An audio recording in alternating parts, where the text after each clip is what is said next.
नमस्कार मित्रों, स्वागत करता हूं आप सभी का अपने इस चैनल पर।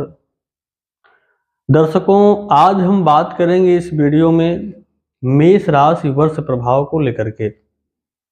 मेष राशि वालों के लिए ये वर्ष 2025 किस प्रकार से शुभ या अशुभ परिणाम देने वाला है, क्योंकि जो बीत चुका वर्ष है 2024, यह मेष राशि वालों के लिए कोई विशेष प्रभाव देने वाला नहीं था।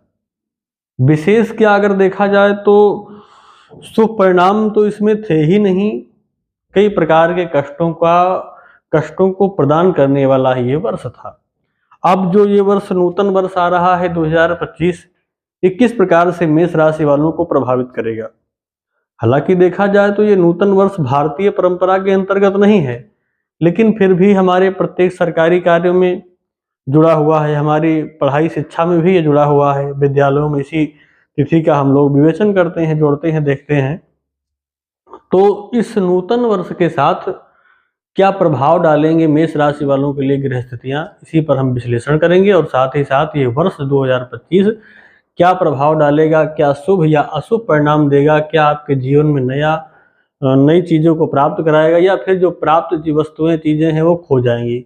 इन्हीं पर आज हम थोड़ी सी चर्चा करते हैं, विश्लेषण करते हैं। दर्शकों, वर्ष के आरंभ में देखा जाए तो मेष राशि वालों के लिए कोई विशेष प्रभाव या कोई विशेष बदलाव देखने को नहीं मिलेगा, क्योंकि जो ग्रह स्थितियां हैं वो पूर्ववत हैं, पूर्व की भांति ही वहीं पर विद्यमान है, एकत्रित है। सबसे पहले अगर हम बात कर लें, सबसे शुभ ग्रह जो हैं देवगुरु बृहस्पति, ये आपकी राशि से इस समय द्वितीय भाव में गोचर कर रहे हैं, यानी वृष राशि में। अब देवगुरु बृहस्पति जो कि सर्वाधिक शुभ ग्रह हैं, सबसे ज्यादा शुभ परिणाम प्राप्त कराने वाले ग्रह हैं, ये आपकी कुंडली से द्वितीय भाव में गोचर कर रहे हैं। और आपके लिए मेष राशि वालों के लिए ये सर्वाधिक शुभकारक हैं, क्योंकि ये भाग्येश बनते हैं और व्ययेश बनते हैं। भाग्येश बनते हैं तो सर्वाधिक शुभकारक हो गए। द्वितीय भाव में इनका गोचर करना कहीं न कहीं कुटुंबों के लिए अच्छा है। थोड़े से परिवार के लिए मान लीजिए कि परिवार का सुख मिल सकता है, या पैतृक सुख संपत्ति प्राप्त कराने का कुछ योग बना सकते हैं। लेकिन अब इन्हीं की राशि में, मीन राशि में राहु भी बैठा हुआ है। अब जब इनकी राशि में राहु बैठा हुआ है तो कहीं न कहीं इनको भी प्रभावित करेगा, दूषित करेगा इनके घर में बैठ करके। इसलिए देवगुरु बृहस्पति जो सर्वाधिक शुभ कारक ग्रह हैं, ये अपना पूर्ण शुभ फल प्राप्त कराने में असमर्थ हो जाएंगे। इसलिए हम वर्ष के आरंभ में देवगुरु बृहस्पति का गोचर आपके लिए अच्छा नहीं कह सकते हैं।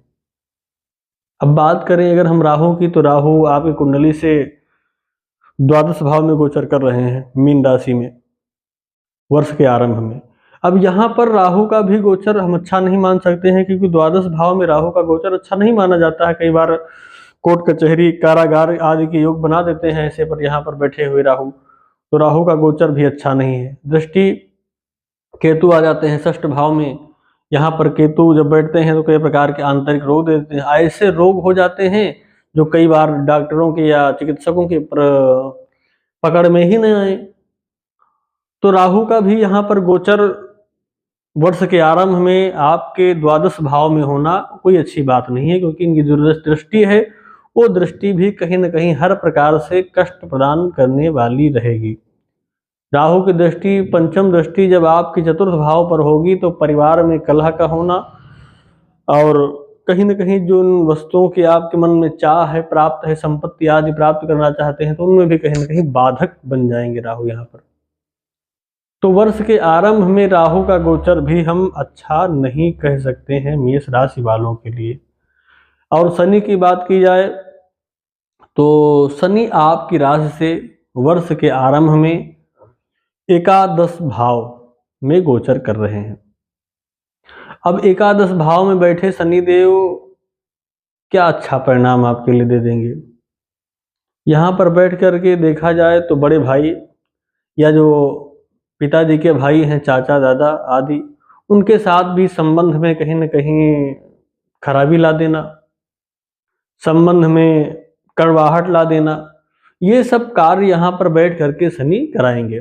और इनकी दृष्टि, जो इनकी प्रथम दृष्टि यानी तृतीय दृष्टि है, वो आपकी लग्न पर जब होगी तो कहीं न कहीं जो आपके कार्य हैं, जिन कार्यों को आप करना चाह रहे हैं, आगे बढ़ना चाह रहे हैं, उन कार्यों में विलंबता ला देना इनका स्वाभाविक गुण हो जाएगा।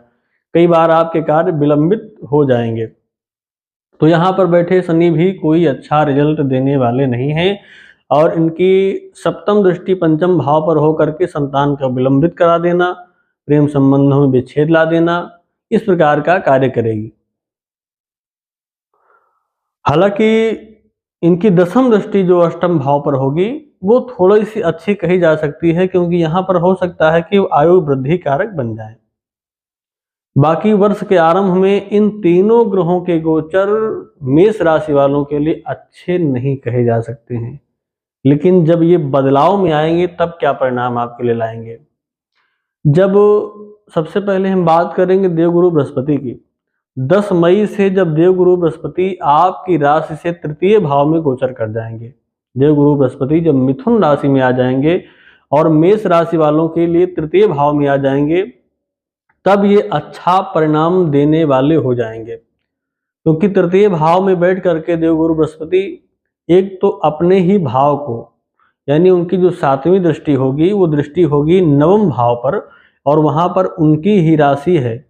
तो अपने ही घर को जब देवगुरु बृहस्पति देखेंगे, और साथ ही साथ नवम भाव के वो कारक भी हैं, तो यहाँ पर वो आपके भाग्य की वृद्धि करने वाले हो जाएंगे। यानी 10 मई के बाद देवगुरु बृहस्पति का गोचर आपके लिए सर्वाधिक शुभ फल प्रदान करने वाला होगा। पंचम दृष्टि की भी उनकी बात की जाए तो सप्तम भाव पर होगी। कहीं न कहीं जो विवाह में विलंबता चली आ रही है, या विवाह में कहीं न कहीं अड़चनें बन रही हैं, उनका भी समाधान हो जाएगा। और नवम दृष्टि एकादश भाव पर अत्याधिक शुभ फल प्रदान करने वाली, यहाँ पर भी आपकी आय को वो बढ़ाने का कार्य करेंगे। कई बार जो आपके कार्य बनते बनते बिगड़ रहे थे, जो कहीं से आपको आय प्राप्त होनी थी वो प्राप्त नहीं हो पा रही है, तो उसमें कहीं न कहीं देवगुरु बृहस्पति आपका सपोर्ट करेंगे, सहयोग करेंगे, और वो आय आपको प्राप्त हो जाएगी। यानी 10 मई के बाद देवगुरु बृहस्पति का गोचर मेष राशि वालों के लिए सर्वाधिक शुभ फल प्रदान करने वाला है। अब बात कर लेते हैं राहु की। तो राहु 15 मई से आपकी राशि से एकादश भाव में आ जाएंगे, यानी कुंभ राशि में आ जाएंगे। एकादश भाव में राहु का गोचर भी बड़ा अच्छा माना जाता है।